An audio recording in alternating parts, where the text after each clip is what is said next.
आज की कहानी है शेख चिल्ली और कुएं की परियां। एक गांव में एक सुस्त और कामचोर आदमी रहता था। काम धाम तो वह कोई नहीं करता, हाँ बातें बहुत बड़ा बनाता था। इसलिए लोग उसे शेख चिल्ली कहकर पुकारते थे। शेख चिल्ली की घर की हालत इतनी खराब थी कि महीने में 20 दिन चूल्हा नहीं जल पाता था। शेख चिल्ली की बेवकूफ़ी और सुस्ती की सजा उसकी बीवी को भुगतनी पड़ती और भूखे रहना पड़ता। एक दिन शेख चिल्ली की बीवी को बड़ा गुस्सा आया। वह बहुत बिगड़ी और कहा, अब मैं तुम्हारी कोई बात नहीं सुनना चाहती, चाहे जो कुछ करो, लेकिन मुझे तो पैसा चाहिए। जब तक तुम कोई कमाई कर कर नहीं आओगे मैं घर में नहीं घुसने दूंगी।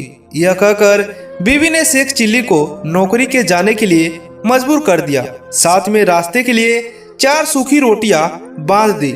साग सालन कोई ना था तो वो कहाँ से देती। इस प्रकार शेख चिल्ली को न चाहते हुए भी नौकरी की खोज में निकलना पड़ा।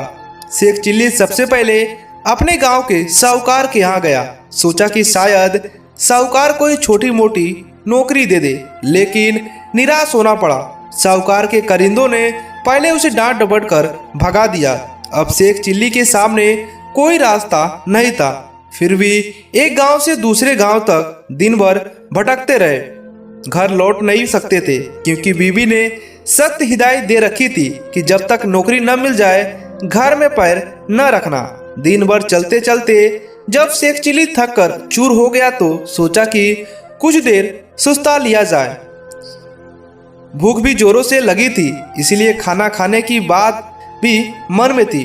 तभी कुछ दूर पर एक कुआं दिखाई दिया। शेख चिल्ली को हिम्मत बढ़ी और उसी की ओर बढ़ चला। कुएं के चबूतरे पर बैठकर शेख चिल्ली ने बीवी की दी हुई रोटियां की पोटली खोली और उसमें 4 सूखी रोटियां थी। भूख इतनी जोर से लगी थी कि उन चारों से पूरी तरह से बुझ ना पाती। लेकिन समस्या यह थी कि अगर चारों रोटियां आज ही खा डाली तो कल परसों या उसके अगले दिन क्या खाऊंगा, क्योंकि नौकरी खोजे बिना घर घुसना नामुमकिन था। इसी सोच विचार में शेख चिल्ली बार बार रोटियां गिनते और बराबर रख देते। समझ में नहीं आता कि क्या किया जाए। जब शेख चिल्ली से अपने आप का कोई फैसला न हो पाया तो कुएं के देव की मदद लेनी चाहिए। वह हाथ जोड़कर खड़े हो गया और बोला, हे बाबा, अब तुम ही हमें आगे रास्ता दिखाओ। दिन भर कुछ भी नहीं खाया है। भूख तो इतनी लगी है कि चारों को खा जाने के बाद भी शायद न मिट पाए, लेकिन अगर चारों को खा लेता हूँ तो आगे क्या करूँगा। मुझे अभी कई दिनों तक आसपास भटकना है। इसीलिए हे कुआं बाबा, अब तुम ही बताओ मैं क्या करूं। 1 खाऊं, 2 खाऊं, 3 खाऊं या चारों खाऊं। लेकिन कुएं की ओर से कोई जवाब नहीं मिला। वह बोल तो सकता नहीं था, इसीलिए कैसे जवाब देता। उस कुएं के अंदर 4 परियां रहती थी। उन्होंने जब शेख चिल्ली की बात सुनी तो सोचा कि कोई दानव आया है जो उन्हीं चारों को खाने की बात कर रहा है। इसीलिए तय किया कि चारों को कुएं से बाहर निकालकर उस दानव की विनती करनी चाहिए ताकि वह उन्हें न खाए। यह सोचकर चारों परियां कुएं से बाहर निकल आई। हाथ जोड़कर वह शेख चिल्ली से बोली, हे दानवराज, आप तो बड़े बलशाली हैं। आप व्यर्थ ही हम चारों को खाने की बात सोच रहे हैं। अगर आप हमें छोड़ दें तो हम कुछ ऐसी चीजें आपको दे सकते हैं जो आपके बड़े काम आएगी। परियों को देखकर वह उनकी बातें सुनकर शेख चिल्ली हक्के बक्का रह गया। समझ में न आया कि क्या जवाब दे, लेकिन परियों ने इस चुप्पी का मतलब निकाला कि उनकी बात मान ली गई है। इसलिए उन्होंने एक कठपुतला व एक कटोरा शेख चिल्ली को देते हुए कहा, हे दानवराज, आपने हमारी बात मान ली, इसलिए हम सब आपका बहुत बहुत उपहार मानते हैं। साथ ही अपनी यह 2 तुच्छ भेंट आपको दे रहे हैं। यह कठपुतलिया हर समय आपकी नौकरी बजाएगा। आप जो कुछ कहेंगे और कटोरा वह खाने के लिए चीज आपके सामने पेश करेगा। आप जो भी कुछ इससे मांगिए। इसके बाद परियां फिर कुएं के अंदर चली गई। इस सबसे शेख चिल्ली की खुशी की सीमा न रही। उसने सोचा कि अब घर लौटना चाहिए, क्योंकि बीबी जब इन दोनों चीजों के करतब देखेगी तो फूले न समाएगी। लेकिन सूरज डूब चुका था और रात घिर आई थी। इसीलिए शेख चिल्ली के पास एक गांव से चले और आदमी की रात भर के लिए ठहरा लेने को कहा। यह भी वादा किया कि इससे पहले वह घर के सारे लोगों को अच्छे अच्छे पकवान व मिठाइयाँ खिलाएगा। वह आदमी तैयार हो गया और शेख चिल्ली को अपने बैठक में ठहरा दिया। शेख चिल्ली ने भी अपने कटोरों को निकाला और उसमें से करतब दिखाने को कहा। बात ही बात में खाने का अच्छी अच्छी चीजों के ढेर लग गए। जब सारे लोग खा पी के चुके तो उस आदमी की रखवाली जूठे बर्तनों को लेकर नाले की ओर चली गई।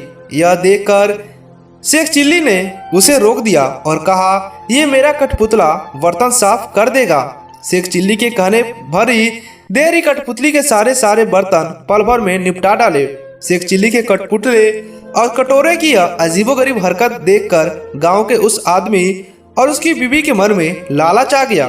शेख चिल्ली जब सो गया तो वह दोनों चुपके से उठे और शेख चिल्ली के कटोरे व कठपुतली को चुराकर उनकी जगह एक नकली कठपुतला और नकली कटोरा रख दिया। शेख चिल्ली को यह बात पता न चली। सवेरे उठकर उन्होंने हाथ मुंह धोया और दोनों नकली चीजें लेकर घर की ओर चल दिए। घर पहुंचकर उन्होंने डींगे हाँकी और बीबी से कहा, भगवान अब मुझे कभी किसी बात का झिकना नहीं पड़ेगा। न घर में खाने की कोई चीज की कमी रहेगी और न ही कोई काम का। तुम्हें करना पड़ेगा। तुम जो चीज खाना चाहोगे यह कटोरा तुम्हें खिलाएगा और जो काम करवाना चाहोगी मेरा यह कठपुतला कर डालेगा। लेकिन शेख चिल्ली की बीवी को इन बातों पर विश्वास नहीं हुआ। उसने कहा, तुम ये जो ढींगे रोज मार रहे हो कुछ करके दिखाओ तो जानूं।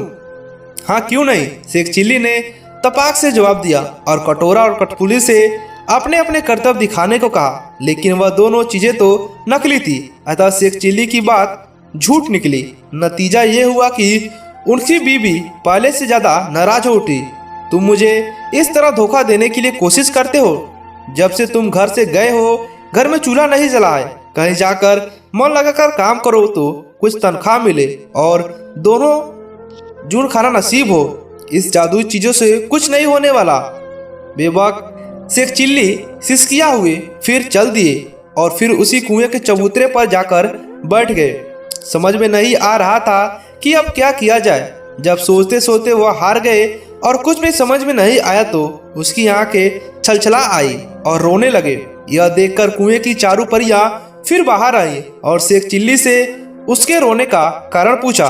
शेख चिल्ली ने सारी आपबीती कह सुनाई। परियों को हंसी आ गई। वे बोली, हमने तो तुमको कोई भयानक दानव समझा था और इसीलिए खुश करने के लिए ये चीजें दी थी, लेकिन तुम तो बड़े ही भोले भाले और सीधे साधे आदमी निकले। खैर घबराने की जरूरत नहीं, हम तुम्हारी मदद करेंगे। तुम्हारा कठपुतली और कटोरा उन्हीं लोगों ने चुराया है जिनके यहाँ रात को तुम रुके थे। इस बार तुम्हें एक रस्सी व डंडा दे रहे हैं। इनकी मदद से तुम उन दोनों को बांधकर व मारकर अपनी चीजें वापस पा सकते हो। इसके बाद परिया फिर कुएं में चली गई। जादुई रस्सी डंडा लेकर शेख चिल्ली फिर उसी आदमी के यहाँ पहुंचा और कहा, इस बार मैं तुम्हें कुछ और नए करतब दिखाऊंगा। वह आदमी भी लालच का मारा था। उसने समझा कि इस बार कुछ और जादुई चीजें हाथ लगेगी, इसीलिए उसने खुशी खुशी शेख चिल्ली को अपने यहाँ टिका लिया। लेकिन इस बार उल्टा ही हुआ। शेख चिल्ली ने जैसे हुक्म दिया वैसे उस घर वाले व उसकी बीवी को जादुई रस्सी ने कसकर बांध दिया और जादुई डंडा दनादन पिटाई करने लगा। अब तो वे दोनों चीखने चिल्लाने और माफी मांगने लगे। शेख चिल्ली ने कहा, तुम दोनों ने मुझे धोखा दिया है। मैंने तो ये सोचा था कि तुमने मुझे रहने की जगह दी, इसीलिए मैं तुम्हारे साथ कोई भलाई कर दूंगा, लेकिन तुमने मेरे साथ उल्टा बर्ताव किया। मेरे कठपुतली और कटोरों को चुरा लिया। अब जब दोनों चीजें तुम लोग मुझे वापस कर दोगे तभी मैं तुम्हें रस्सी व डंडे को रुकने का हुक्म दूंगा।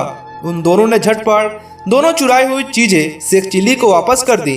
यह देखकर शेख चिल्ली ने अपनी रस्सी व डंडे को रुक जाने का हुक्म दिया। अब अपनी चारों जादुई चीजें लेकर शेख चिल्ली प्रसन्न मन से घर की ओर वापस लौट पड़ा। जब बीबी ने देखा कि शेख चिल्ली वापस आ रहा है तो उसे बड़ा गुस्सा आया। उसे तो कई दिनों से खाने को कुछ नहीं मिला था, इसलिए वह झुंझलाई हुई थी। दूर से देखकर वह चीखी, कामचोर तुम फिर लौट आए। खबरदार घर के अंदर पैर न रखना, वरना तुम्हारे लिए बेलन रखा है। यह सुनकर शेख चिल्ली दरवाजे पर ही रुक गया। मन ही मन उसने रस्सी व डंडे को हुक्म दिया कि वे उसे काबू में करे। रस्सी और डंडे ने अपना काम शुरू कर दिया। रस्सी ने कसकर बांध लिया और डंडे ने पिटाई शुरू कर दी। यह जादुई करतब देखकर बीबी ने भी अपने सारे हथियार डाल दिए और कभी वैसा बुरा बर्ताव न करने का वादा किया। तभी उसे भी रस्सी व डंडे से छुटकारा मिला। अब शेख चिल्ली ने अपने कठपुतले व कटोरों को हुक्म देना शुरू किया। बस फिर क्या था, कठपुतला और बर्तन भाड़े और ना जाने कितने चीजों की कमी यहाँ पर थी। और झटपट से कटोरों ने बात मानी और नाना प्रकार के व्यंजन उसके सामने रख दिए। यह देखकर शेख चिल्ली और उसकी पत्नी काफी ज्यादा खुश हुए और प्रसन्न मन से अपने जीवन को व्यतीत करने लगे।